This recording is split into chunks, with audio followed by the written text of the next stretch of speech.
Hello, my name is Una Medina, and I'm presenting a project on how to predict the effectiveness of creative and innovative employee resistance to oppressive and unethical management practices. We start by looking at the deconstruction of the complex relationships between communication, power, and the social construction of reality between the powerful and the powerless. In deconstructing context, we're looking at the beginning at an ideal employer who says, we're behind you 100%. Now, that may not be the reality, but it is a social construction of reality. Cultural hegemony is when the employee believes the employer has their best interest at heart. The employee consents and supports the belief systems that undergird this social, co-consensual construction of a non-coercive power relationship. This is called the constitution of quotidian, the taken for granted realities of the relationship before, while it's still all rosy. In the next film clip, we will see an example of employees buying into a culturally constructed belief system that undergirds a co-consensual hegemonic relationship between themselves and their employer. While the new hires believe their employer is 100% behind their performance of their employment contract, yet this belief is a constitution of quotidian, according to Gramsci, a taken for granted reality. The new employees minimize the reality that entering into the employment contract is entering into subservience to an authority, an absolute authority, who can change and contradict the ideals, change the rules, and change the socially constructed reality. What Fox Television told us was that we were just the people to be the investigators. Do any stories you want, ask tough questions, and get answers. So we thought, this is great. This is a dream job. Fantastic. So they thought it was a dream job. They thought it was fantastic. That is praxis, when you have ideals in practice. And staying true to your ideals is easy when all parties are in agreement that those ideals are shared. However, staying true to your ideals is most difficult, and the test of praxis is in that moment of uncertainty when you find out that some parties are no longer practicing their ideals. When the powerful break contract with the powerless who have bought in with faith into the co-consensual hegemony, then the powerless realize there is a contradiction between ideals and practice. And that was the origin of the original Praxis Journal, an academic journal founded by critical theorists who saw that even ideologically powerful people in their movement were adjusting what was right according to their needs for personal expediency. And that is the origin of the concept of praxis, ideals in practice. So these scholars decided they would have a journal called the Praxis Journal, and it would be a journal about ideals in practice. So when we deconstruct praxis, we have to look at the elements of it, and part of the elements are the situation where you can actually have a divergence between practice and the ideals. One of the first stories that Jane came up with was the revelation that most of the milk in the state of Florida and throughout much of the country was adulterated with the effects of bovine growth hormone, the artificial hormone that farmers were injecting into their cows so that they would produce more milk. When praxis is challenged, though, is in that moment of uncertainty. We wrote the story. We had it ready a week beforehand. They had bought ads. Farmers in the milk industry say it's safe, but studies suggest a link to cancer. Don't miss this special report from the investigators. That Friday night before the Monday this series was to begin, the fax machine spit out a letter from this very high-priced lawyer in New York that Monsanto had hired. And they decided that they would pull the story and they would just check it one more time. 1 week later, Monsanto sent the second letter, and this was even more strongly worded. And it said there will be dire consequences for Fox News if the story airs in Florida. And this time they freaked. They were afraid of being sued, and they were also afraid of losing advertising dollars. Now comes the moment of truth. Are you going to stay true to your ideals? It is madness when you have two conflicting ideals, and Michelle, and you're trying to live both of them at the same time. It's a break in the psychology, and Michel Foucault described this as madness, and he said the only thing that can silence this madness between the divergence of reality and ideals is reason. But how do the powerless resist and win against the powerful? According to Professor Ann Cunliffe, 2010, it's about evading and evoking. And we'll get more into that in a few minutes when we go more deeply into this example and several other examples of employees who are faced with this madness of the divergence between practices of ideals and reality. Now we're going to look at how we could predict successful resistance by deconstructing 4 stories of resistance. The story we've just seen about Fox News and 3 others. And we're going to look at how the employees evaded the lie and evoked the truth by creative and innovative means. We'll look at the context of the story, the praxis, that moment when they realized there was a divergence between ideals and practice, and we'll look at the type of resistance that they offered. How creative was that resistance?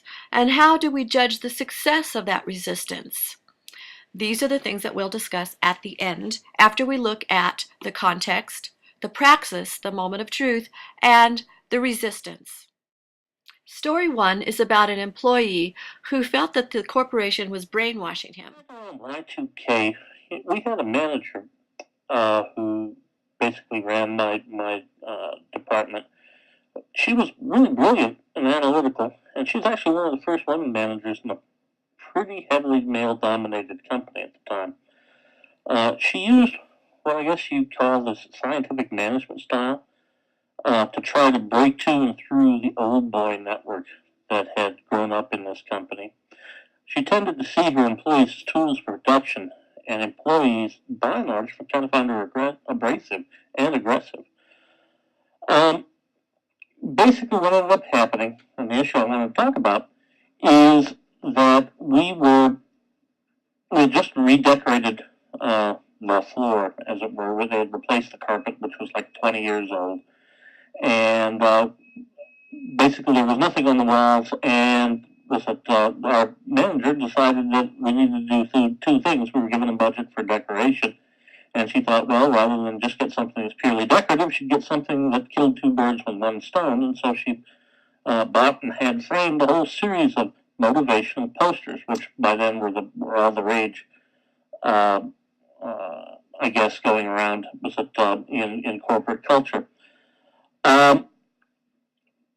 Basically, what ended up happening then is one of my coworkers actually felt somewhat offended by all of this, and he felt that people were trying to brainwash him.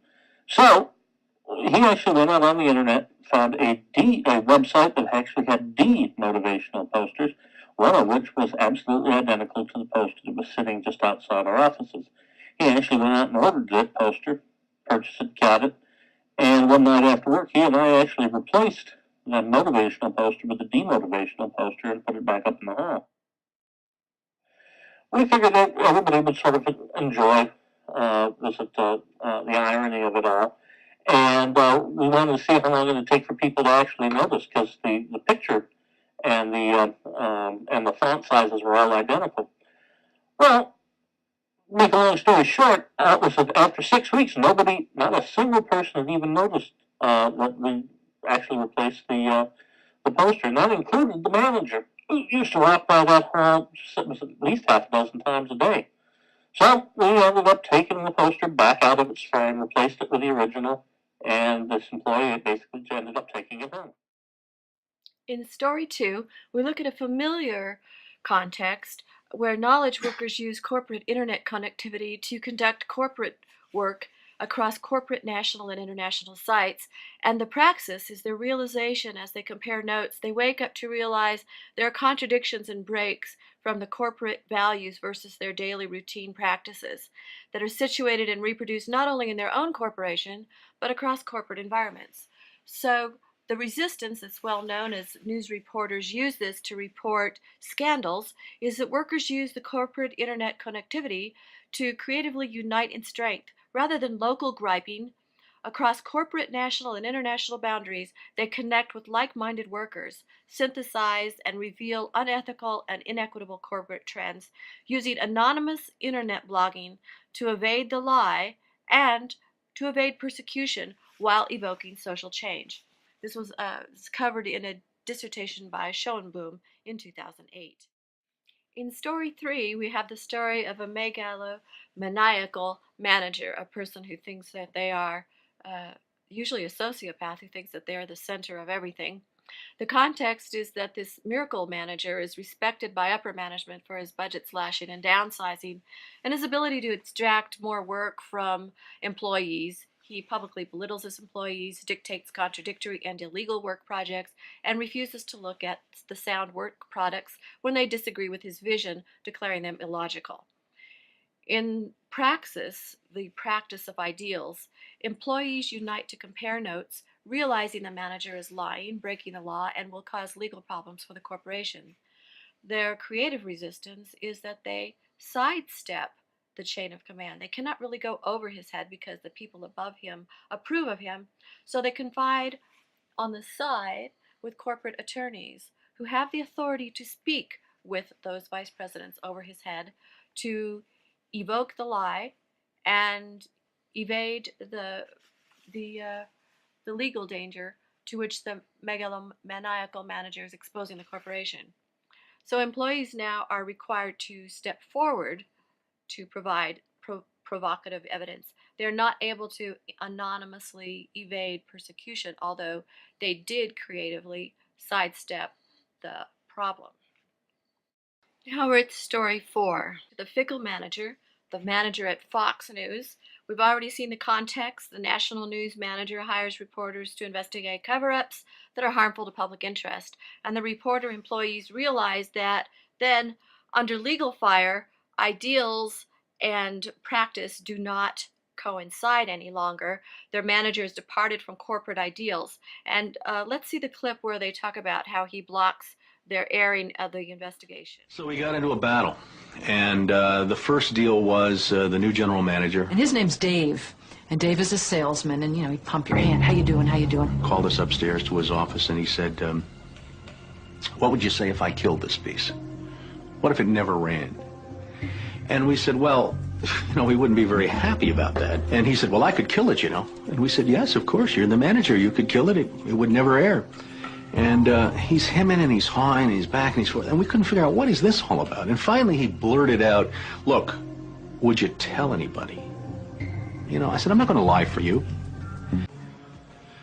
I said, you mean if I want to go to my daughter's PTA meetings and explain what's in the school milk at the school lunch program? I can't. No, you can never speak about this anywhere. The end of the story is that the manager decides to harass them, bribe them, and finally fires them for no cause. They go to the FCC, they go to court, they go public with the cover-up story, evoking alarm and evading and exposing the conspiracy in the unethical corporate practices of Fox News. They threaten to sue the news stations, and they do battle in public court, and now you will see what the outcome of that.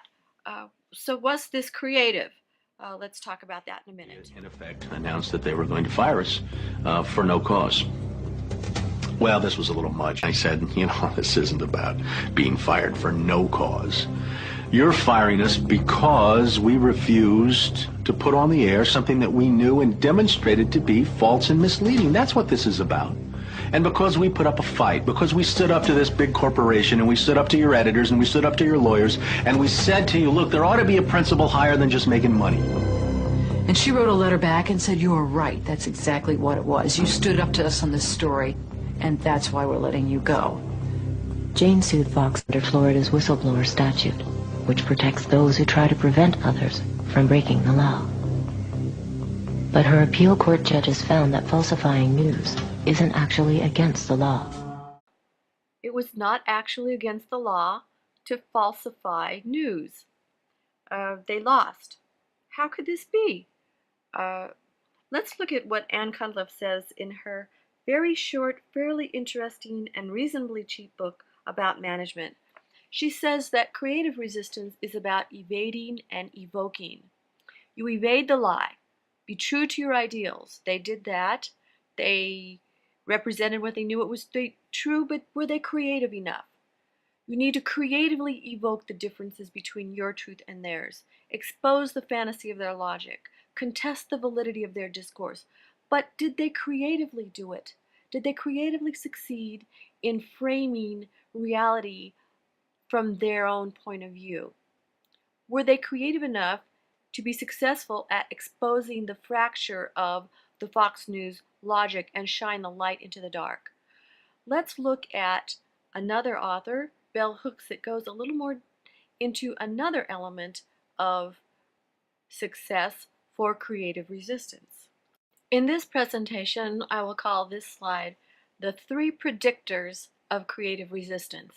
Ann Cunliffe foreshadows the site of creative resistance, the margin of creative resistance, as the source of the creativity as described by Bell Hooks.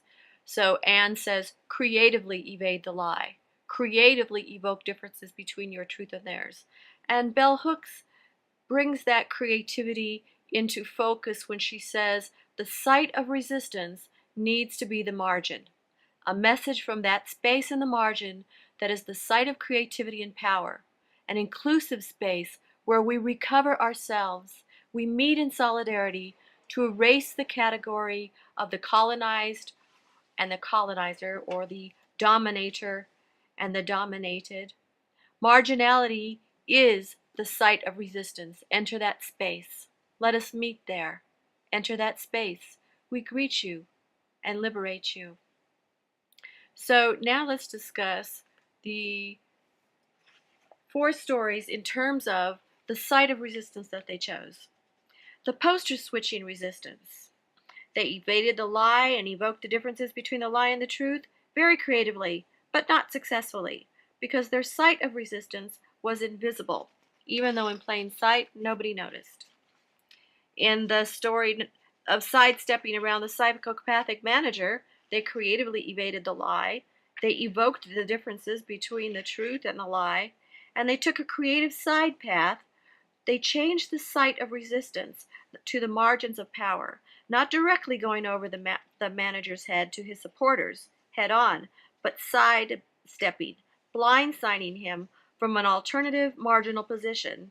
The attorneys, who, recognizing their specialty in avoiding legal trouble, influenced the vice presidents, who otherwise would have continued to support the megalomaniacal manager. But instead, because of the creative resistance, they actually ended up muzzling him.